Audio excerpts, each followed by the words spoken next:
Right now, everyone seems to have an opinion about what the emergence of the new Pope means.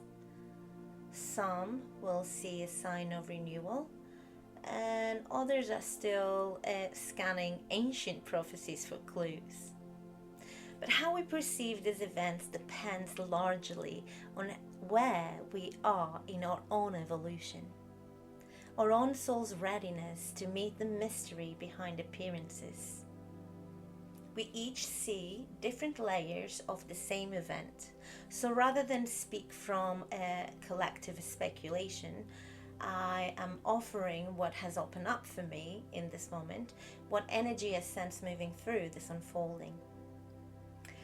A few months ago, I was having a coffee with my dear friend Esther.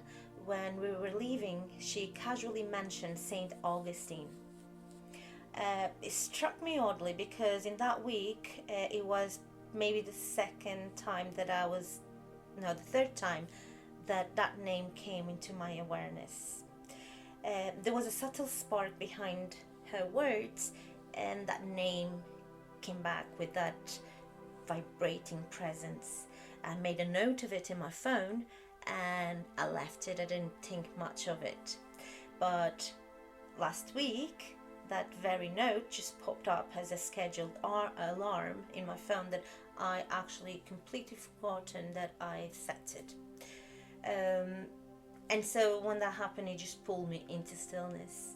That same day, I felt an unexpected wave of emotion while I was scrolling through my phone, and I came across the announcement of the new Pope. Now, I don't particularly follow papal news, nor have I felt much interest in Vatican affairs. I've long sensed much of that structure to be inverted from its original impulse. So it's not something that I willingly go and find out about. But as I watched the video of Pope Leo XIV stepping into the balcony, something else emerged, and I started feeling into his emotional response. And out of nowhere, I was just brought to tears. Not a rational reaction, but it was a very surreal feeling, something like a hope, though I could not say what that hope was for. It was only later, reading that he came from the order of Saint Augustine, that I understood what had entered my field again.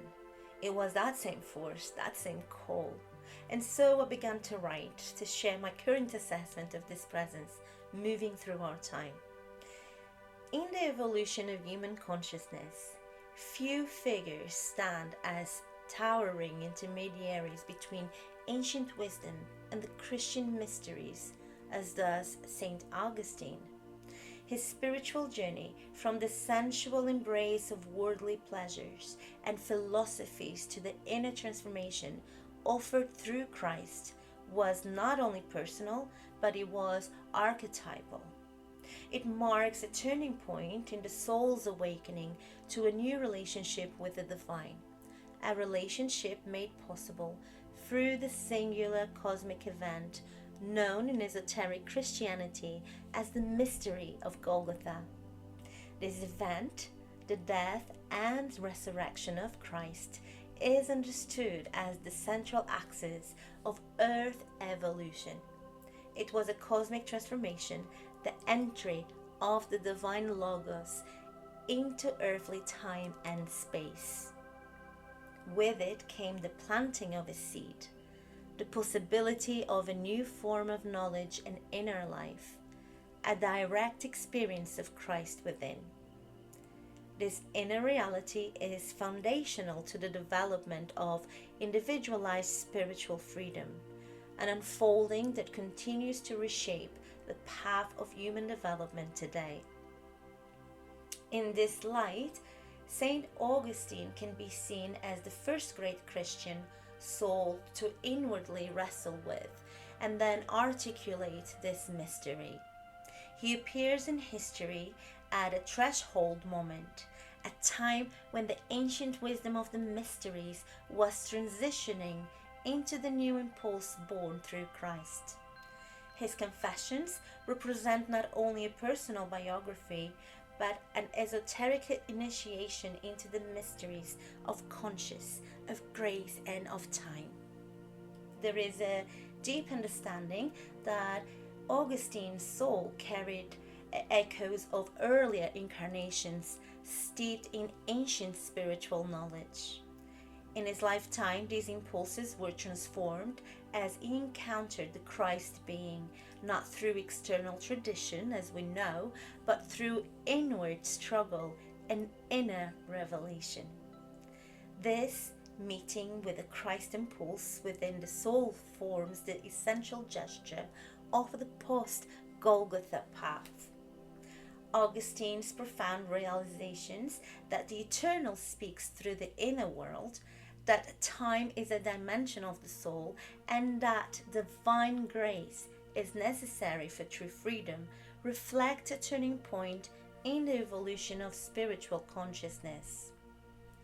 After Golgotha, the human I, or what we know as the ego, became capable of communion with the Christ being in full interior freedom.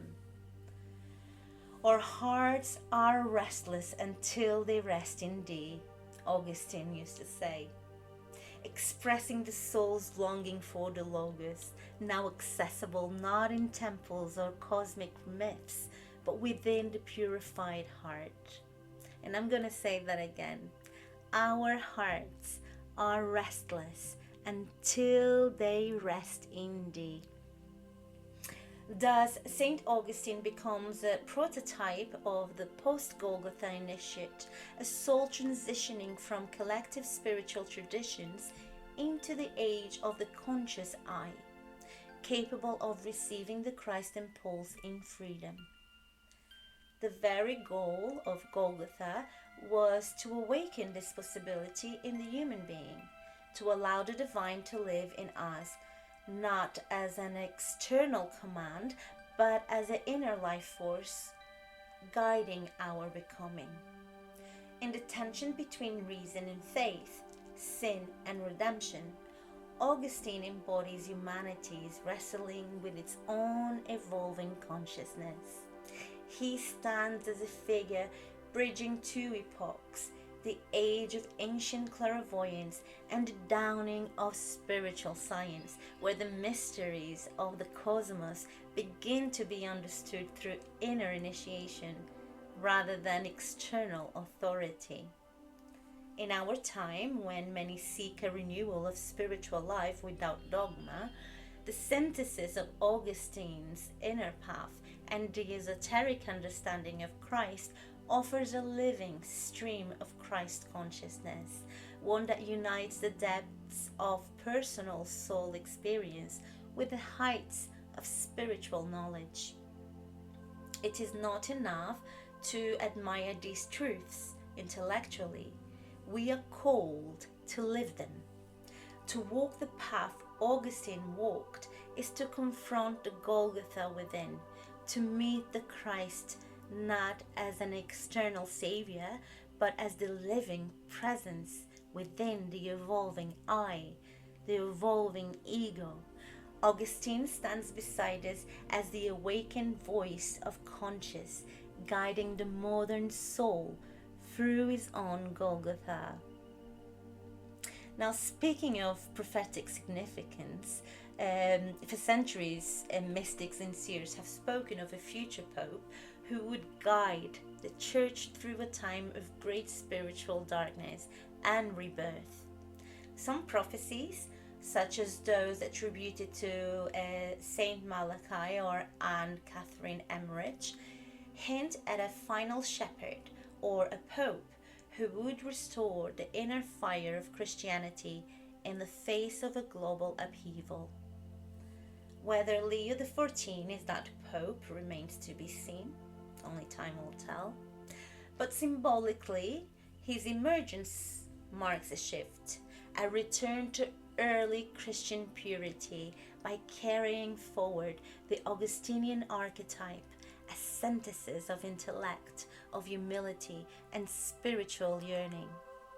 This Pope might well be the one to reawaken the mystery of Golgotha within the Church as a living spiritual reality. And so I'm going to leave you now, and before God, just, in bringing forth the energy of St. Augustine, I would like to remind you that we are aligning with a deep spiritual stream, one that flowed from the early church through medieval monasticism into modern spiritual science, and now finds new life in the papacy of Leo XIV. This is a call to Christ as living being. It is a call to take up the path of inwardness, community, and conscious freedom, to carry the cross of Golgotha within and become temples of divine presence in the world. You are part of this unfolding mystery. The Augustinian path calls us to listen within, to find the living Christ in the silence of conscience, and to build sacred community through love born out of freedom. The time is now, so step into the stream of this awakening, become a bearer of the light Augustine foresaw and Pope Leo XIV now channels. And so it is.